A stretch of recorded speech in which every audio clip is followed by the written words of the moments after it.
Welcome to Sunny Day Stamping. I'm Julie Baca.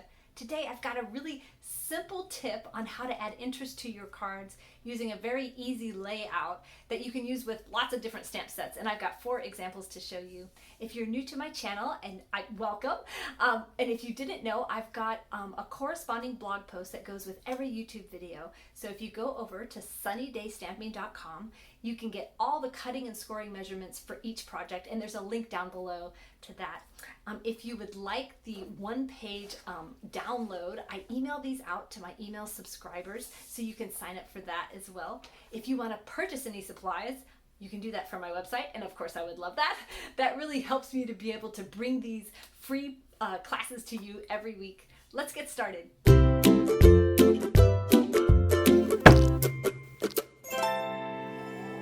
One of my favorite ways to make a card more interesting is to have things extending past their boundary. And I've done this in 4 different areas on this card. One are these lemons breaking this boundary. The stamp is going underneath here so you can't see the whole thing. The thread is coming down and breaking this boundary here and here, and the tag extending here.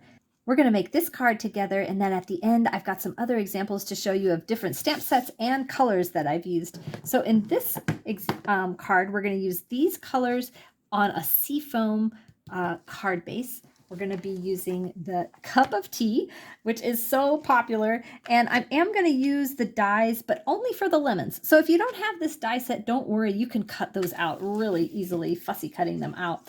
I'm also going to use the go-to greetings for the greetings here, just because this stamp set, it does have a thank you, but I want to make a birthday card. So I am going to use this little birthday tag here. Then one thing that is kind of essential are these stylus shapes. Oh, here's a tip for you. I always label my dies with the number of dies that are in there, because especially in smaller sets, they can easily be lost. Look at this. This die set is awesome. I love it. You get all the circles and squares, and they've got this wonderful stitching. So you could, if you don't have this set, you could cut this out as a rectangle, something to make a little window. So I am actually going to use the largest square to cut out this bottom piece, which you can, actually, you don't have to cut that out with a die if you don't want. I just liked when I looked in there, I don't know if you can see, but you can see the stitching. So I liked that, but you could cut it out, and I've got the measurement on my website, but we're going to need this square to cut out that window. So we're going to do that right now. And whoops, you're going to cut this out on your embossing machine like that. Oh, one more thing before I do that, we're going to create a tag using this. Now this one I actually cut out with scissors. So if you don't want to use that, you can cut it with scissors. All right, so I cut out a big square, and then this little window piece, you're going to save this for another project. We don't need it for this one, but this is going to be nested underneath there. Now we're going to do one more cutting piece, which is the sentiment. So we're just going to grab a scrap, and this is from that go-to sentiments. I'm going to use happy birthday. I already lined this up on my block, but I am still going to test it to make sure I'm going to get it straight. So that looks pretty good. Okay, so what you're going to do is just take your scrap, and you're just going to stamp your sentiment right on there. I'm going to use this, but you can also just take your paper trimmer and trim all around it. Wait, one tip before I go cut this out. I want this banner to stay right where it is, because I want those words to be straight. So I'm taking a Post-it note and just putting the sticky end right over there, and that is going to hold it while it goes through my cut and emboss machine. There you go. Now we're going to take this same piece of scrap and stamp our lemons. So I'm going to use Daffodil, what is it? Daffodil Delight. Yep, for my lemons. I'm going to go cut these out with my embossing machine, or you can use your scissors. As I was getting out this lemon, I saw these little hearts, which would be adorable on here too if you wanted to cut those out with some colored cardstock. Well, my camera just stopped, so if this shifted, that is why. So you're going to take your large square, and this you can cut out with those stylus shapes, or you can cut a square that is 2 3/4 by 2 3/4, and we're going to do some stamping. So I'm going to stamp this cup. Now, this is those new in color inks, and they are so inky. So here's a tip. If your stamp images are just oversaturated and don't have that clear look, they might be just way too inky, push your ink out of the way and then just wipe this with your Simply Chamois. And I just keep this right in my drawer with my other craft supplies. Now, when you stamp this, it should look fantastic. And I'm going to put it down at the bottom. Oh yeah, that looks really good. Okay, now we'll grab these leaves and do that in the Granny Apple Green. If I remember correctly, this one is also really inky. We'll see how this goes. Oh, good. So, and this is extending off the paper there. Oh, do you see? Oh, I'm going to show you this. You can see that is oversaturated. See how that isn't a very clear image where this one is? I should have scraped the ink out of the way for that one. I'm glad that happened so that you could see that. Now I'm going to go ahead and set this out of the way. While we have our stamps out, we'll stamp the inside of our card. You can also do your envelope, but I'm not going to do that right now. So we're going to do this teacup on the inside. And I want it just coming off of my paper. I don't want to see the whole thing. Just that same thing that causes interest when it comes off of your paper. Now, I learned my lesson. I'm going to scrape this out of the way before I stamp this. Oh, do you see? Oh my gosh, it's so much better. Look at the difference. Then this cup of tea stamp set comes with these cute little flowers that there's 5 flowers on one stamp, so you don't have to do them individually. And you just rotate it till you got it in a good spot. Bam. And then this stamp set also has these adorable little tiny words. Which way does this even go? There we go. All right, I think I'm going to do this in green. I'll put it right here. There, because it's going to be happy birthday. Enjoy. All right, let's put this card together. All right, grab your card base and fold it along that score line. And I'm going to use my bone folder. Stampin' Up's paper is so thick, you really need to use that bone folder to have it lay down kind of flat. Now, I see my card is a little bent right there, so I'm going to have that be my back. This goes on the inside.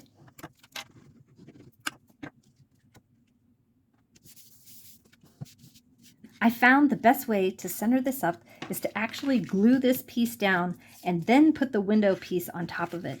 So you're going to put a little glue here, and you want to orient this towards the top of your card, but leaving room for that window border, and set it down. Now, oh, I should have done that. Thankfully, I got lucky, and that is the middle. What my tip is set this down and make sure you've got it in the right spot before you glue it. Okay, well, it worked for me this time. So now what we're going to do is actually add this ribbon first so that we can attach it on there. And I just realized I made a mistake. This is the regular white cardstock, and I should have used the thick. It is a little bit, I think it needs a little more sturdiness. So when you cut this out, use the thick white cardstock. All right, these are the in color twines. They are awesome. They come in a set of 5, and they go with all these colors and more, because they don't match, or they aren't exactly the in colors, so they go with lots of colors. I am being a dork about this right now. Oh, here we go. Okay. So we're just going to tie a bow.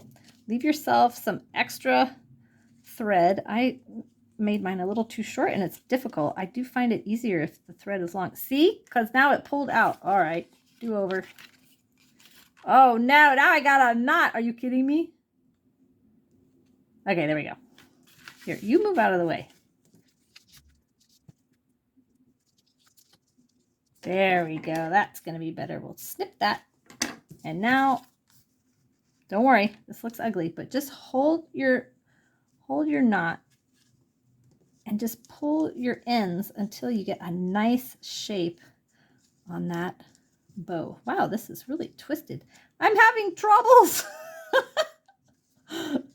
Oh my goodness. Hold on, let me pull this in. We are going to salvage this bow. Do you have this trouble at home? There. Okay, that was my problem. It was twisted, so I untwisted it and then I pulled it open. No, that still wants to twist. You know, today is just one of those days. I got to be honest, I've done this video a couple times. Like, I had to keep redoing what I was saying, and now my bow's are having trouble too. Oh no, I think it worked. It did. Yeah, baby. Okay, there we go. Whew. All right, saved. All right, so now we are going to attach this to our card. You can glue it down, but I think it is so much more interesting to pop it up with Stampin' Dimensionals. And so what we're going to do is use the full-size dimensionals here, but along this edge, we're going to pull off this. I mean, there's no reason not to use this edge of your Stampin' Dimensionals. Just pull them off and attach them onto the side there. You want to be real generous with this because you don't want this collapsing.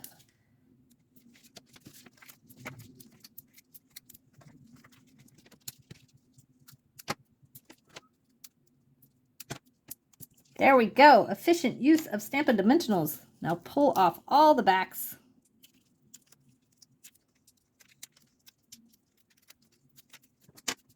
All right, push all your scraps out of the way. Sometimes those things are sticky. And then just center this up on your square there. Double check. Looks good. And just press it just a little bit. So now that looks cool, but let's add a couple more things. We'll add our lemons. And remember, we want these to break that border. So let's make sure we have it going off this side and make sure this one is coming to the inside. Same with our tag. Our tag, we want it breaking the border. We could go that way, but I kind of like the idea of it kind of looking like a gift tag and coming down this way. So we're breaking the border on this bottom edge. All right, let me show you the rest we made. All right, let me show you some other examples. This is the Dragonfly Garden, and on my website, I'm gonna have all the color lists and the stamp sets that I used. This is the Flowering Fields, and I love this one. This is the Fish and a Wish. Now, all of these use this in color twine, except for this one uses that linen thread. If you like this video, give me a thumbs up and hit that subscribe button. If you've already subscribed, thank you so much. I appreciate you watching. Have a sunny day.